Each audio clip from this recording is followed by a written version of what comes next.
Hey, welcome to the 57th episode of the Pickleball Crew. This week we're going to talk about offensive strategies and are you ready to win?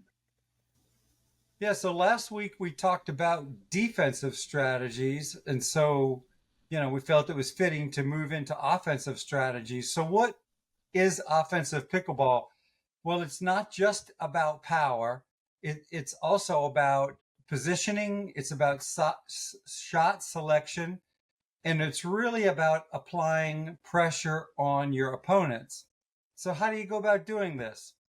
Well, we've come up with 5 areas that we feel like you and your partner can gain an advantage on if you just kind of follow some of the thoughts here. And we're going to start off with something that's probably number one is overlooked as an offensive weapon, but it's the serve.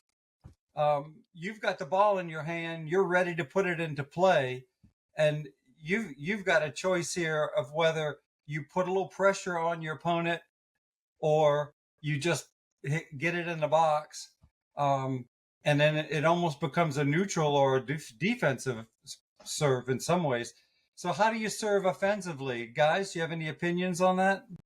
Well, first thing that comes to my mind is that if serve directionally and you know that your opponent has a weak backhand, some sort of issue, maybe it's a weaker forehand or something, and you learn that over a short period of time, you then can use your serve to help you target those weaker areas on your opponent. Exactly. Exactly. Not also serving deep, Ken. It's kind of pickleball 101: serve deep, return deep. When you serve deep, you're Yep. keeping Yep. you're keeping them back, making their return a little more difficult instead of serving shallow where they can return and get up easy. Yeah. If you're serving deep, you've got them one or two steps behind that baseline, and you're giving them even more real estate for them to try to get up to that no volley zone. So that's pushing them back.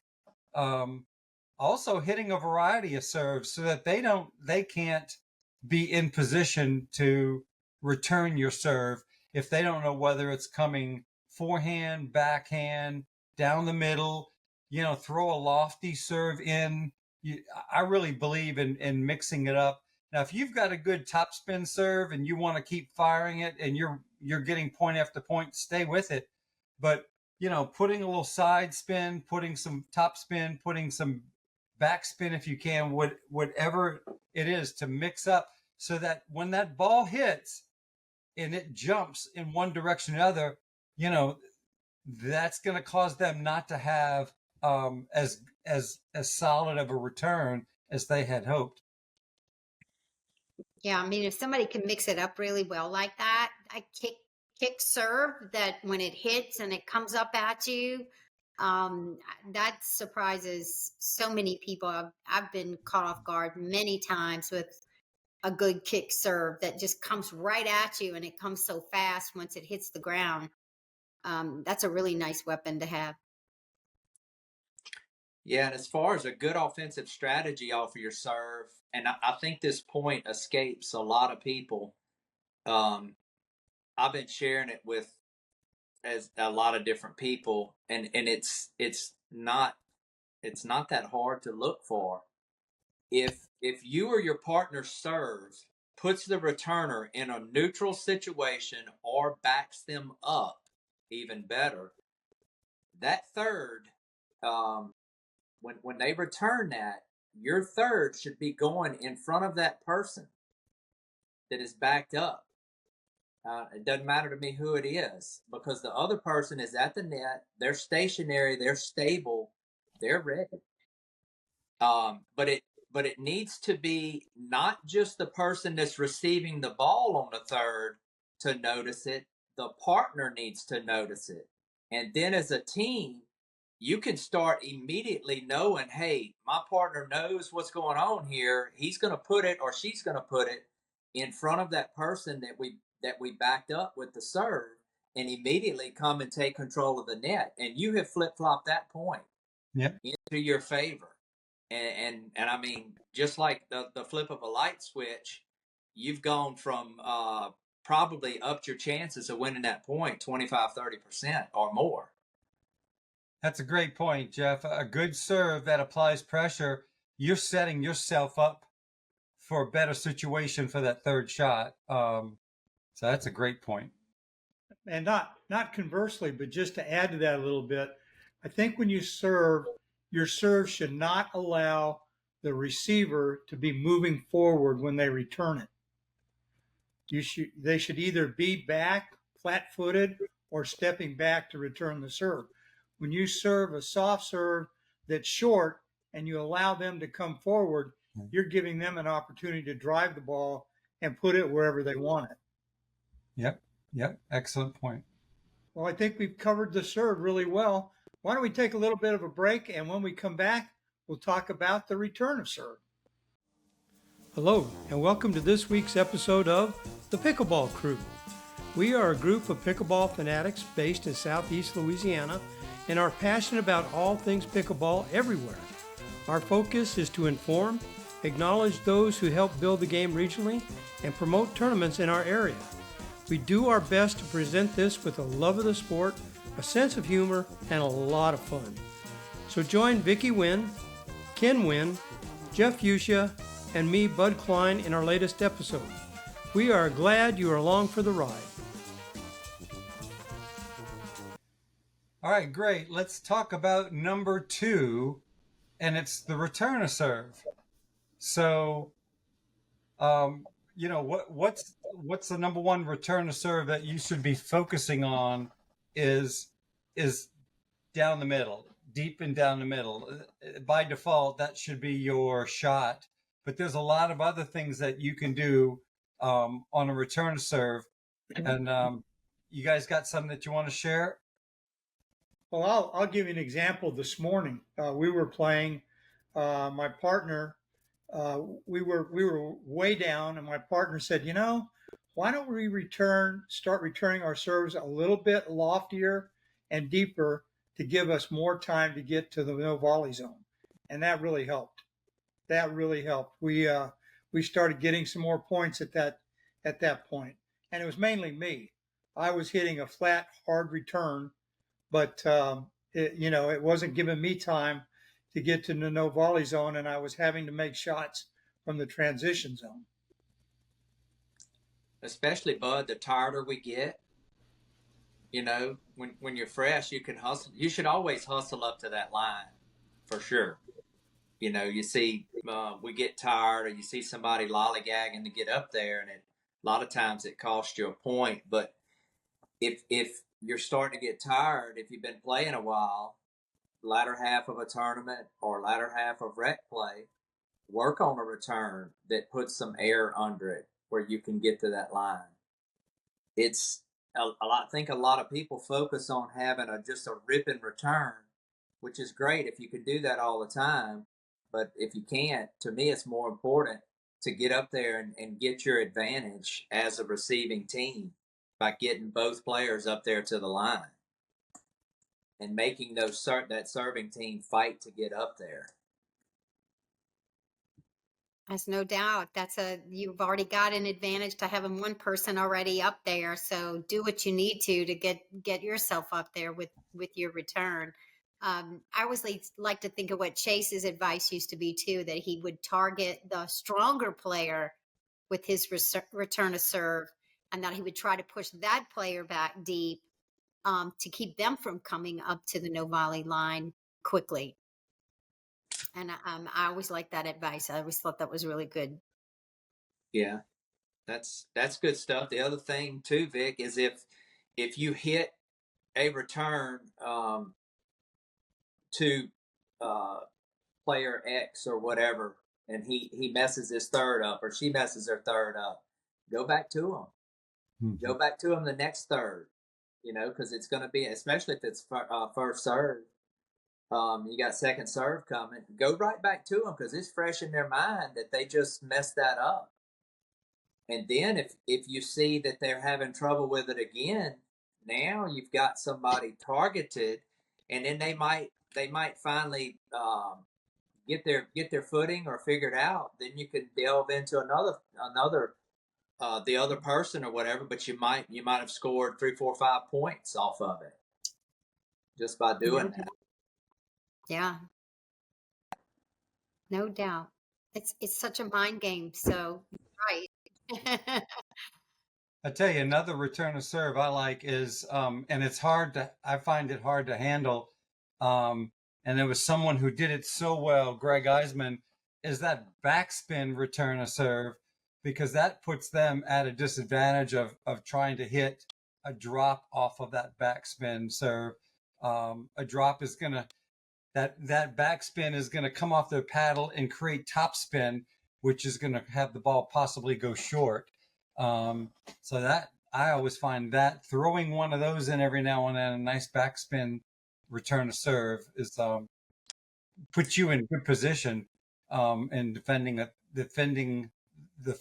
their third shot. I actually like to do a real strong cross court return as well if I can.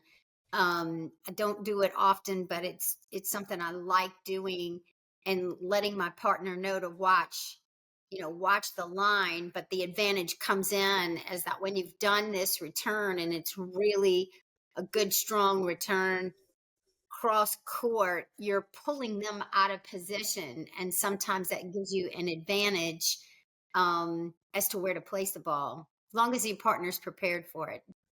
You won a game with that very shot today, Vicki. I That did. cross court, short. Oh, that's true. return. I did. You did it. You did it. Yeah, you won a game today like that. And that's Ken's old shot. Mm-hmm. That's the one that always drives me crazy. So stop hanging around with him. He taught me everything I know. Huh? There you go. All right, so let's talk about number 3. And this is both applying pressure and positioning on the court. And it's getting both players to the NVZ line, the no volley zone line. The first team to accomplish this is the team that is applying the pressure. So let's talk about return of service team, because they're already at the advantage. They've got one person up at that no volley zone. The person who's now returning the serve, their number one job, get to that no volley zone. Yeah, that's it. I agree. I mean, that's where you can totally take the advantage. Again, if you get the opportunity that with that return of serve that you push them back, push them out, push them back, or something, chances are you may even get a shorter return back. And you're there waiting to take advantage of that. And even we do a tremendous amount of work on the fourth shot, and even rolling the ball and keeping the players deep. You do everything you can to keep them back so that you keep that advantage. But again, you've got to do what you need to do first to get you up to that line next to your partner. Well, to me, that's pickleball gospel. Is the returning the service returner has to get to the no volley zone. There's no excuse that as soon as you return serve, your motion ought to be toward that no volley zone, and you should get there. That's just, I don't ever see anybody that wins at pickleball by staying back at the baseline. You just don't see it. Well, getting back to the offensive aspect, like we're talking about, you're trying to score points on your serve. The biggest hindrance to that offense stalling out is not getting yourself up there to the line on your thirds. If you and your partner are serving and y'all done went 3 or 4 or 5 rounds of serving and you just can't score, that's what's causing it. So however you can figure out how to get there, either straight drop shots or third shot drive, fifth shot drop, you got to get there.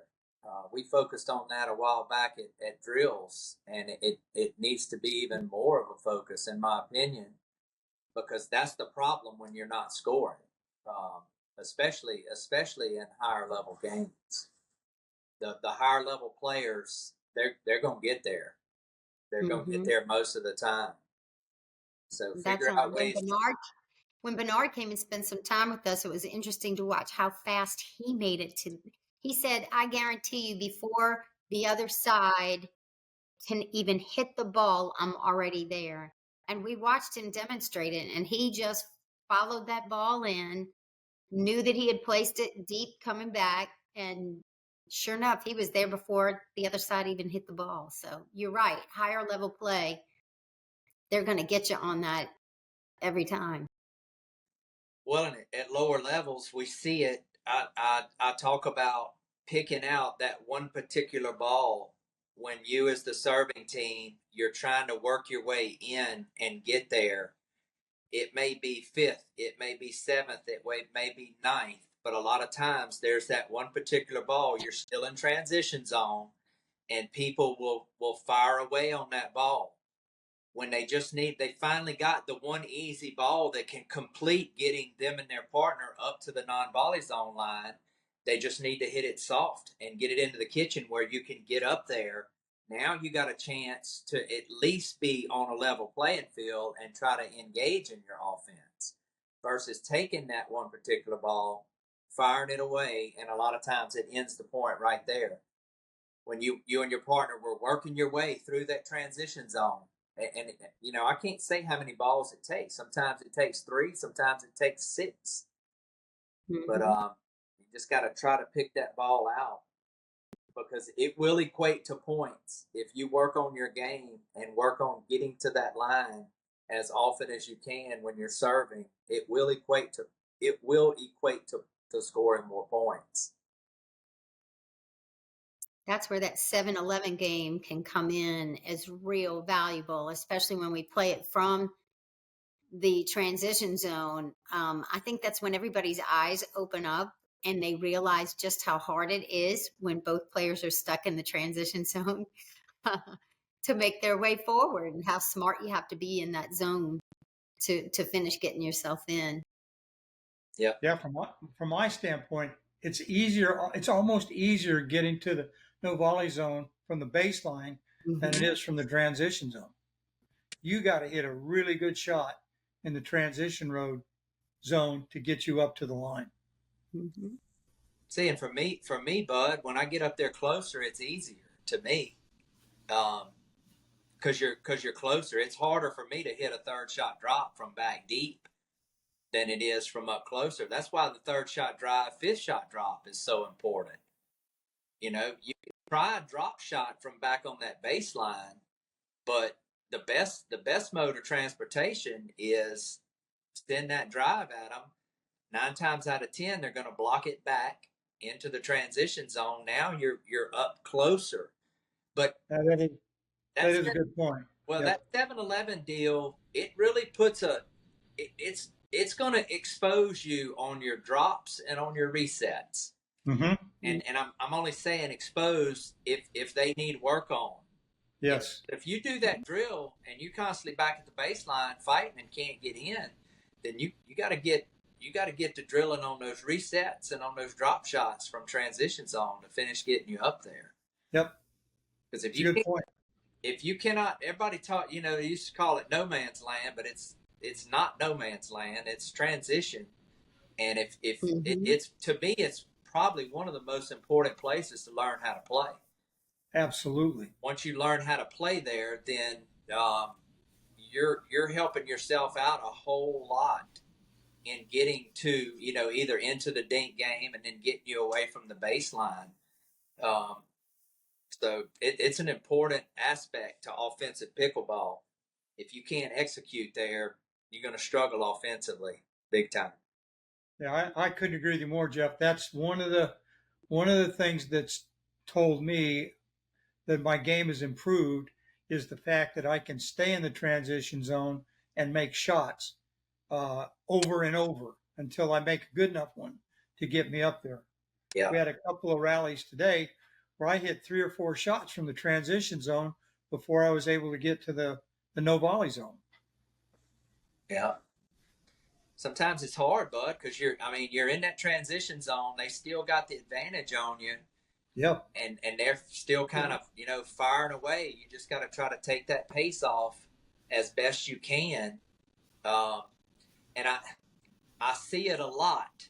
There will be a ball, you're digging from down low, and then there's one ball that's kind of put up. It's not really real high.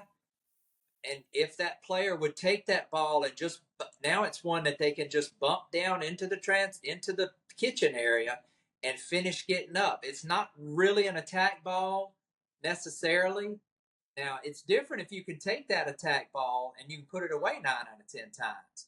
But I see a lot of people take that ball and put it in the net or put it out of bounds, and it's a shot that higher level players, they're not going to take a chance there. They're going to go ahead and take that ball and put it into the kitchen most of the time because they know, hey, we're playing the odds here. We're playing the percentages to finish getting up to that line. Yeah, that's all great points. And just to kind of recap, the number 3 was getting both players up to that no volley zone. Again, the return of service team has the advantage with one player already there. So even just a lob return will get that second player up there. The serving team, it's a lot harder. And as Jeff pointed out and Bud pointed out, through drives, through drops, you eventually work your way up through the transition area. Either you're lucky and get a shake and bake, or you just work your way up through a series of drops and drives, getting yourself into that 50-50. And now you're both up at that no volley zone. Now, sometimes the service team has the advantage of a good serve keeps that opponent back and they have a weak return. All of a sudden, they've flipped the table and the service team is up at the no volley zone, and you've got the return team with one player back, and now their partner is probably moving back to join them, and they're now on the defensive, and you flip the script and you're on the offensive. Anything else, guys, about getting both players up to the no volley zone line? Okay, number 4 is maximize players' strength and positioning. So look, work with players with whatever their strength is and strategize. Who's your left side player? Who's your right side player? When do you stack? All these things can give you an advantage and put you on the offensive and start to apply pressure on the other team. What are some other ways that you can maximize player strengths or positions? Jeff, you probably have the stacking thing down. I mean, that would be something that would pop into my head would be, encourage stacking in situations where you want to get that left side player on the left side, right side player on the right side. And like we've brought out in many of our podcasts too, is that it can be different from the back as well as in a dink battle. Is somebody do a better job in a dink battle on the right side versus the left side? Yeah, if you're out there and you're not stacking or delving off into it, you are missing out big time on not only it's a weapon offensively and defensively, but we're talking about offensively here. It's definitely a weapon that you can use because you can find that matchup, like you said, Vicki, that you like. And stay with it, whether if it's cross court dinking or they're trying to target, one of you or the other on a return. There's some things that you can do there to try to hide that player that they're trying to focus on to get the ball on the paddle of your strongest player that's best at drop shots, or drive and drop. A lot of times there's one player on the court that's better than the other one when two people are playing that is better at getting you to the net. So the more times you can get the ball on that person's paddle, the better it is. Well, from my standpoint, anytime I play with a left-handed player, we stack. If that person knows that, and most good left-handers know how to stack. So, my first inclination is I don't care who it is, we're going to stack. Then for me, when I walk out on the court with two righties and I'm right-handed, I always figure out which one of the two of us has the stronger forehand. And that we want to put that person in the left court. That's something I look at just to give a little bit of an edge. Doesn't happen all the time. I'm not real good at keeping track of where you need to be when you're stacking, but I don't mind stacking with a right-hander, if they've got a strong forehand. If they know how to, if between the two of us, we can keep us straight on stacking. I was just going to say, it also could be avoiding, could be who has the strongest, but also could be avoiding a weaker shot, a weakness on your. Mm-hmm. That's a good point, Vicki. And another way you can apply pressure is kind of a situational shots where if one person's the better dinker, one person wants to play more of a faster game, your drop shots will go to the person who doesn't want to get in a dink match. And your drives, if you find somebody's not handling your drives, then you're hitting your drives to that player. So it's figuring out, what are the best shots to each of the two opponents that you're playing against in different situations. I think also knowing how to play the tee is important. That can give you an offensive edge if you're playing the tee, especially when you're returning serve. If the person at the no volley zone is positioning themselves correctly based on where his partner is returning the ball, that can give you an offensive edge right there. So let's talk about number 5. Number 5 is being patient to force the error. And this was also something we visited in 5 defensive strategies. But I mean, this is really important that you stay in the point. Move your opponent around, but stay in the point, placing the ball in a position that is, you're hoping that it creates an advantage for you through a pop-up or through them hitting it in the net. But just being patient and not forcing the ball before it's time. Yeah, Jeff made that point a while ago that you get in a rally and you're taking ground strokes, and you might think you have a good shot to drive, but you really don't. You should just be patient, stay in that point. Don't be so eager to try to hit a winner. That's one of the hardest things to learn. Truly is. Been hearing it for a long time. Play patient pickleball. Patient. And again, like you brought out, it's just as important on the defense as it is on the offense. Gives you time to think, calms you down. There's a lot to think about in playing pickleball, but once you start trying to build points with your partner, you learn that you have to be patient. You don't have any choice. To be able to execute properly, you really do have to be patient. Yeah, for sure. If you watch pro pickleball and watch enough of it, but you can pick out any match and watch it, there's going to be balls that you're going to be looking at thinking, man, they should have attacked that. Oh, they should have attacked that. Oh, they should have attacked, but they don't. And they don't for a reason. And you can do stats on this. I've heard it left and right from a lot of different people, and it holds true. The person that initiates the battle is you're going to lose that more often than you're going to win it. Now you will win it some, but again, I want the percentage in my favor.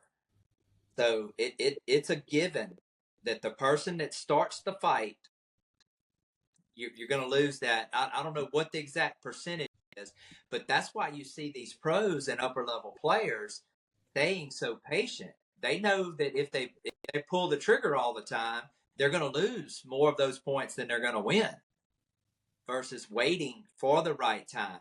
And if you stay off of one of those, we call them yellow balls, that it looks attackable. If you stay off of a couple of those, and keep working the point. A lot of times you'll get something up higher down the road that you can put away. And good players will give you a bait ball. If they know that you're gonna attack, they will give you a bait ball thinking, I know they're gonna attack that, and they'll be ready to counterattack you. I've heard of several. I know several players that will do that on purpose. So don't fall in that trap. Try to stay out of that as best you can. Yeah, something really important to work on. And, that's where exercising all these dink battles for long periods of time, when you're drilling and working at your game, are super important. It just does it helps try to make you more patient in the game for sure. I'm gonna tell you who's good at it, Vicki, and you saw it firsthand today. Is Harrison Kilgore. Oh, he's amazing. Harrison is just going to keep getting balls back, keep getting balls back, Mhm. keep getting balls back, and he'll stay off of those balls I'm talking about. But then when you give him the right one where he can get offensive with it, he's going to get offensive with it. It might take him Mhm. shots sometimes, but he's picking that right ball. Definitely. He was doing that to me today when we were just drilling our volleys. Just volleys. He'd hit, we'd do 3-4 volleys back and forth. And then you could just see the look on his face, like, I'm coming after you now. And he would wait for me just to float one just a little bit higher than usual. And boom, back it would come. Yeah. Yeah. Yes. For being such a young player, he really is probably the most patient pickleball player I've seen in a long, long time. He does a really great job with that. That this is like almost the number one thing that if you can instill in people in rec play, this will take their game to the next level. But it's one of the hardest concepts for people to actually learn and master, because people seem to want to, end the point earlier than they should. So just staying in it and waiting for the obvious red ball put away, that the ball that's way up high, that it's obvious that, so. Yeah, I think it's instinctual for people just to, especially with the yellow zone, like Jeff was saying, is that those are so, we call them pretty. Oh, it was so pretty. It was so pretty. I couldn't help but go after it. And so it's instinctual for all of us. And it's a hard thing to back off of. And a lot of those yellow balls, they may make 20% of them in for a winner, but the other 80% are in the net or long, because of the angle of the ball. And that's the problem, I think, Ken. I think people don't realize that they're having just enough success to where they think, hey, this is the right thing to do. But if you break film down on yourself and Right. watch that and start actually seeing how much trouble it's getting you into, and I challenge anybody. I challenge anybody to watch their videos. Now I'm talking about players of the same caliber. You get out there with two weak players, you can attack the first ball that barely gets up, and you're going to win most of those points. But when all things are equal, or you're trying to play against higher level players, you go to attacking balls that barely get up, you're going to lose, I bet you, 75% of those points, depending on the discrepancy of the skill levels there. And I mean, we're discussing it. It's just one of the right ways to try to play pickleball when you can try to figure this out, what we're talking about. And none of us, we're not saying that any of us are great at it. We all, pull the trigger too soon at times. But the more you work on it and the more you figure it out, the better pickleball player you'll be for sure. Absolutely. No doubt. All right, guys, great review. Again, we talked about the 5 areas for offensive pickleball. We talked about number 1, the serve, return of serve. Number 3, whether you're the serving team or the returning team, getting to the no volley zone. The first team that has both players at the no volley zone line, you're now applying pressure, and you now have the offensive advantage. Number 4, maximizing your strengths, both the strengths of your two players, with shots and with position. And finally, be patient. Number 5, be patient and wait. Wait for the error to happen. Force the error by being patient. So, good discussion, guys. And now, as always, it's time for Jeff and his Burr Under My Saddle. You're burr under my saddle, your thorn sticking in my side. All right, thanks, bud. Man, as the weeks go on, y'all, these things are getting harder and harder to come by. I can only gripe about so much stuff before I just run out of topics. But I got one this week. This doesn't come up a whole lot, but I just wanted to bring it up where people can realize it's not a bad thing. When a ball is up and it's going to fly out, and somebody hollers no or out, and the player that is responsible for either letting it go or hitting it, they hit it.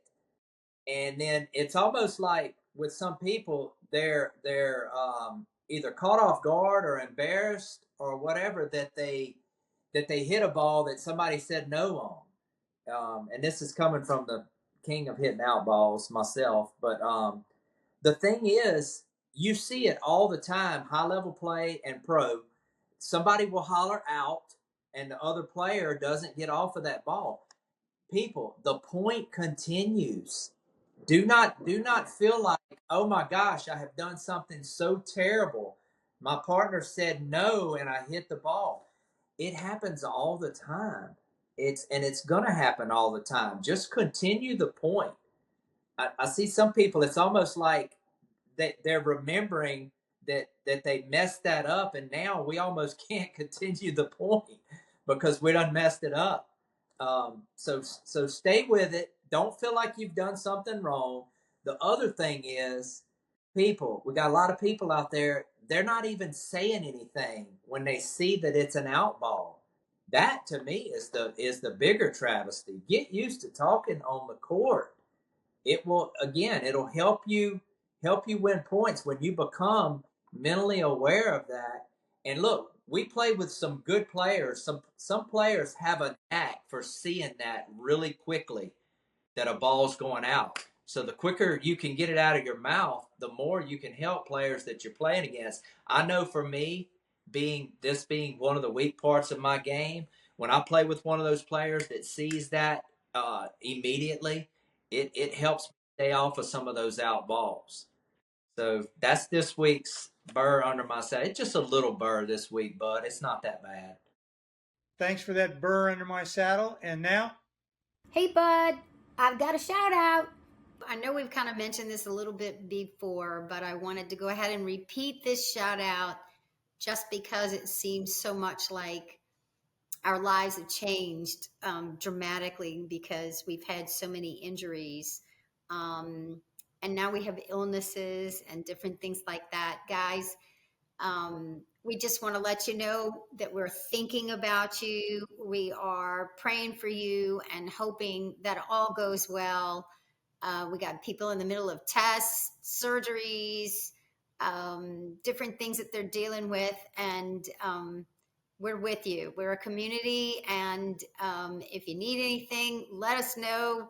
You've got my shout out, but you've got my heartfelt prayers and best wishes. thanks, Vicki, for that shout out. And now it's time for Ken and his tournament previews. Hot off the press, it's time for Ken's tournament previews. All right, thanks, bud. Let's start with July 22nd. It's the St. Charles Parish Rotary Pickleball Tournament in Luling at the Luling West Bank Bridge Park, Luling, Louisiana. We're going to put a phone number at the bottom. Contact Justin Goings for more information. See, July 26th, 27th. This is the Beat the Heat at the Payne Center in Hattiesburg, Mississippi. Go to pickleballbrackets.com. There's 9 indoor courts. Friday is mixed. Saturday is gender doubles. Registration closes July 25th. August 6th, 8th through 11th. It's the second annual NOLA Pickle Fest at the Moriel Convention Center, downtown New Orleans. Go to pickleballbrackets.com to register. There's already 450 people registered, and we're going to try to be there to do some interviews and some recordings from the tournament. Look, if you're not even playing in it, get your paddle and head down, because there's always an open court. And if you haven't played on the pickle roll court, it's a rollout court. I thought it was great. The lighting was great, 72 degrees. I think it was almost a perfect environment to play pickleball. August 24th, 25th, this is the Louisiana State Games, West Monroe Sports and Events Center in West Monroe, Louisiana. Go to pickleballbrackets.com to register. Registration closes August 17th. September 6th through 8th, this is the UPA State Championship. That's the United Pickleball Association State Championship. It's going to be at the New Orleans Hilton, downtown New Orleans. Go to pickleballbrackets.com to register. Registration closes August 31st. September 12th through 15th, this is the Ruckle Middle School Pickleball Tournament at Mooney Park in Fort Walton Beach, Florida. We're going to put the flyer on the screen. Go to performancepicklballemeraldcoast.com. I know it's a long URL, or scan the QR code that's on the flyer and register. September 13th through 15th. This is for the love of the Y. This will be at the Paula G. Manship YMCA at the Lamar Tennis Center, Baton Rouge, Louisiana. Go to pickleballbrackets.com to register. Look, this is a fundraiser tournament for the YMCA, and all proceeds are going to help expand the Y's community outreach program. So if you're not doing anything this weekend, go play some pickleball and support the YMCA. September 27th through 29th is the Canebrake Kitchen Classic at the Canebrake Pickleball facility in Hattiesburg, Mississippi. Go to pickleballbrackets.com to register. Registration closes September 8th. September 27th through 29th, this is the National Pickleball Daphne Classic at W.O. Lott Park in Daphne, Alabama. Go to pickleballbrackets.com to register. Registration closes September 23rd. October 4th through 6th, this is the West Feliciana Pickleball Classic Fall Fling at the West Feliciana Sportsplex, St. Francisville. This is a mail-in flyer. Search Facebook. You can see the flyer. We're going to put the flyer on the screen. If you have any questions, call David Parker II at 225-245-1892. We're going to put that phone number at the bottom of the screen as well. October 4th through 6th is the Louisiana Senior Games. This will be at Stacks Pickleball in Baton Rouge, Louisiana. It is a qualifying for nationals, which will be held in Des Moines, Iowa in the summer of 2025. Also, October 25th through 27th. Look, this is the Hollow Wheel tournament in Baton Rouge, Louisiana. They're already full, but use the URL at the bottom of the screen to get on the wait list, because a lot of people drop out between now and October. And I talked to Cindy, and she says, look, they're going to fill spots from the wait list. So if you're not on the wait list, you don't have a shot at getting in this tournament. So go to the wait list, fill it out, put yourself on it.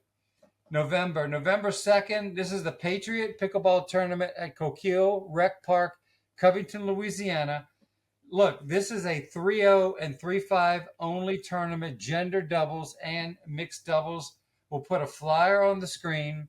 Finally, November 15th through 17th is the World Pickleball Tour at Breck Greenwood Pickleball Facility in Baker, Louisiana. Go to pickleballbrackets.com to register. Registration closes November 10th. That is it for Pickleball Preview, Tournament Preview. And again, if you have some information that can help me out, email me from the email at the bottom of the screen. That's it. Back to you, bud. All right, Ken, thanks for those previews. And as always, get out there and sign up for those tournaments. Now, if nobody has anything else, it's time to say goodnight. Good night, everybody. See you on the courts. Good night. Hey, from the Pickleball crew, thanks for watching, and we'll see you all next week.